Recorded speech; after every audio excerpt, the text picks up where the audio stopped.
அனைவருக்கும் வணக்கம். தமிழ்நாடு ஈழவா தீயா சேவா சமாஜத்தினுடைய தலைவர் எம்.ஆர். ரமேஷ்குமார். வருகின்ற பாராளுமன்ற தேர்தலில் எங்களுடைய சமுதாயத்தின் நிலைப்பாட்டினை தெரிவித்துக் கொள்வதற்காக இந்த பத்திரிகையாளர் சந்திப்பை நடத்துகிறோம்.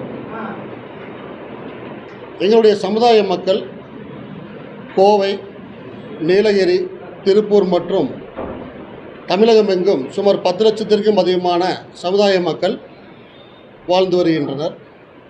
எங்களுடைய சமுதாய மக்கள் ஸ்ரீ நாராயண குருதேவனை குலதெய்வமாக வணங்கி வருகின்ற சமுதாய மக்கள். எங்களுடைய குரு எங்களுக்கு சொல்லிக் கொடுத்தது பிற்படுத்தப்பட்ட சமுதாயத்தை முன்னிலைப்படுத்துவதற்காக கல்வியையும் ஆன்மீகத்தையும் ஒருங்கே எங்களுக்கு சொல்லிக் கொடுத்து எங்களுடைய வாழ்வாதாரத்தை முன்னேற்ற பாதையிலே கொண்டிருந்த தலைவர்.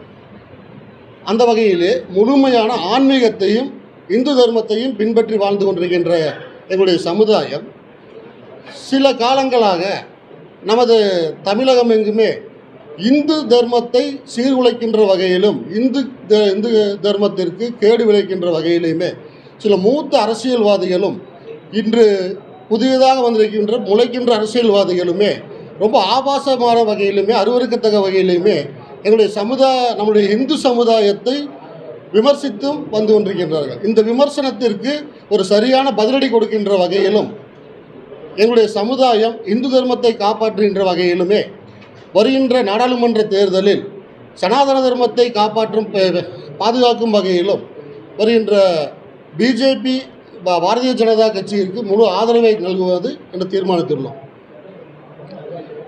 ஒரு நல்ல ஒரு ஆரோக்கியமான ஒரு சிறந்த பிரதமரை கை நீட்டி காமிச்சிருக்காங்க. நல்ல ஒரு மோடிஜி இருக்கார். அப்படி இருக்கும்போது வேறு எந்த விதமான கட்சிகளுமே ஒரு தலைவரை பிரதமரை அறிவிக்காத சூழ்நிலையிலையுமே தேசியங்கிற ஒரு கண்ணோட்டத்தில் மட்டும் நாங்கள் எங்களுடைய முடிவை எடுத்திருக்கிறோம்.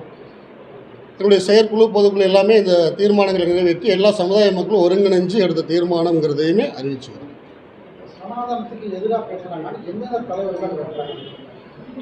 நிறைய தலைவர்கள் பேசியிருக்கிறாங்க. எல்லாமே பார்த்தீங்கன்னா மத்திய அமைச்சர்களாகவே இருந்திருக்காங்க. மத்திய அமைச்சர்களாக இருந்து மூத்த தலைவர்கள் பேசியிருக்காங்க. ஒரு தலைவர் பேசியிருக்கிறாரு, சரஸ்வதி கோயிலையுமே லட்சுமி கோயிலையுமே 100 வருஷ பழக்கமான கோயிலை இடிச்சிட்டு அதே பகுதியில் நான் ஓட்டு வாங்கிக்குவேன்னு சொல்கிறாரு. அப்போ இந்துக்கள் அவ்வளவும் தரந்தாந்து போயிட்டோமா அப்படிங்கிற ஒரு சங்கடம், வருத்தம் எங்களுக்கு அந்த இடத்துல பதிவாகுது. தேர்தல் ஆணையம்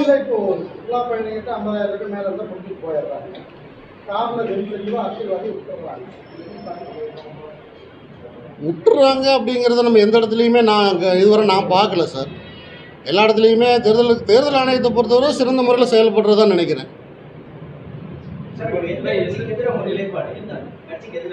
எந்த கட்சிக்கும் இல்லை சார். இந்துக்களுக்கு எதிரான பேசக்கூடிய தலைவர்களுக்கு எதிரான ஒரு வாக்காக இருக்கும் இந்த முறை அப்படிங்கிறது.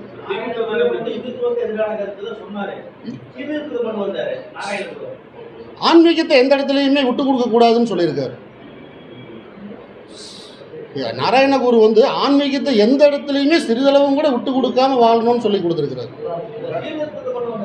சமமான எங்களுடைய பின்னோக்க சமுதாயத்தில் கூடிய மக்களுக்கு ஒரு சமமான உரிமையை வாங்கி கொடுத்தவர் நாராயணகுரு. கோயிலாக இருந்தாலும் எந்த இடத்துலையும் சம உரிமை இருக்கணும் அப்படின்னு சொல்லி கொடுத்தவர். அந்த வாழ்க்கை முறையை தான் நாங்கள் பின்பற்றி வாழ்ந்துகிட்டு இருக்கிறோம்.